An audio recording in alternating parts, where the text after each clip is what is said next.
Bwana Yesu asifiwe, mtu wa Mungu. Isaya 55:12 anasema, maana mtatoka kwa furaha, mtaongozwa kwa amani. Amani anayozungumzia hapa sio ile ya kuwa na utulivu kwa namna ya nje.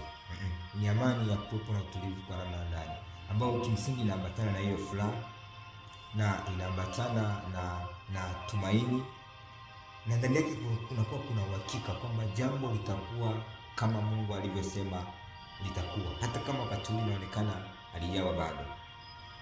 Lakini vile vile hii amani inaambatana na subira, ambayo kimsingi subira ni matokeo ya tumaini. Kwa hiyo ukiona unataka kufanya jambo au ukiona kuna haraka sana kufanya jambo, yaani ndani unasikia haraka, yaani unahitaji jambo kwa gharama yoyote. Mtu akwambia mimi kazi naitaka kwa gharama yoyote, kiasi ambacho hata bwana toa kiasi fulani upate kazi, akwambia mna shida, nitatoa.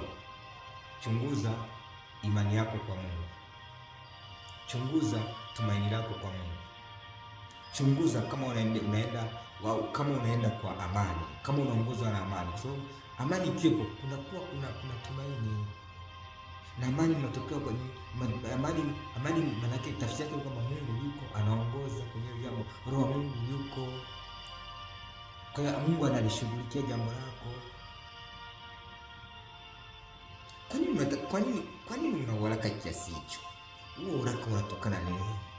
Sawa, unataka kuolewa, sawa. Kuolewa kwani jambo baya? Nzuri. Lakini mbona kuna haraka sana kiasi hicho? Mtu unaambiwa kubali tu haraka, afu cha kubali twende nakuja kwa wazazi kutamsha tunafunga ndoa muda mfupi tu, yani tutakuwa tumefunga. Jamani, huo muda mfupi, na wakati huo yote ndio unasikia kufundika ndani, na kila unapotaka kufanya jambo ukasikia kufundika ndani. Hebu kwanza jipe muda kwanza, tafuta kwa nini unafundika. Kufunga kunaweza kumaanisha kwamba jambo hilo sio sahihi, au wakati mwingine ni sahihi lakini sio wakati wake,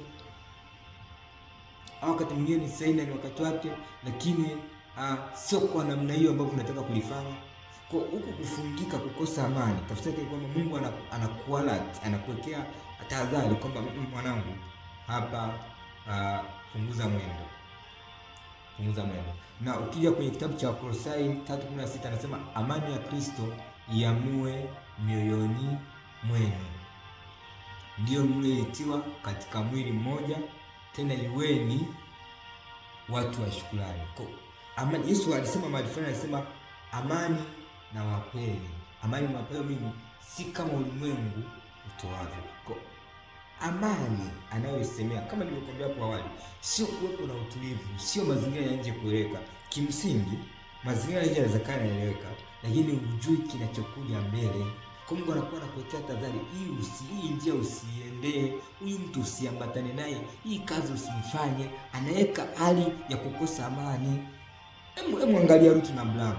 Wakati Lutu anachagua Sodoma na huko Gomora, kulikuwa kuzuri, kunafaa kwa ajili ya malisho, kuzuri kulikuwa ambako Abrahamu alichagua. Yaani kilichofuata kule mbele, ule mtu alikuja kuangamizwa. Unataka kufanya biashara na mtu lakini unafungika ndani, uone amani naye. Unaona mtu mwenyewe mtu mzuri tu, mbona amenyooka, mtu mwema amenyooka, kila kitu kiko sawa. Sasa kwa nini usifanye naye biashara? Yaani kwa namna ya nje uone sababu ya kufanya usifanye naye biashara, lakini amani inakosa.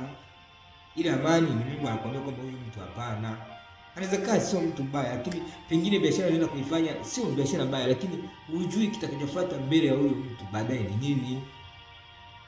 Pengine kwa mgogoro utatengenezwa huko mbele, hujui. Mungu anakualert, alafu mwisho wa siku naenda na kitu ambacho kinaenda bila amani kitapata shida hapo mbele. Utarudi tu ulikotoka, na baada wakati unarudi na maumivu. Si bora? Okay, kipi bora?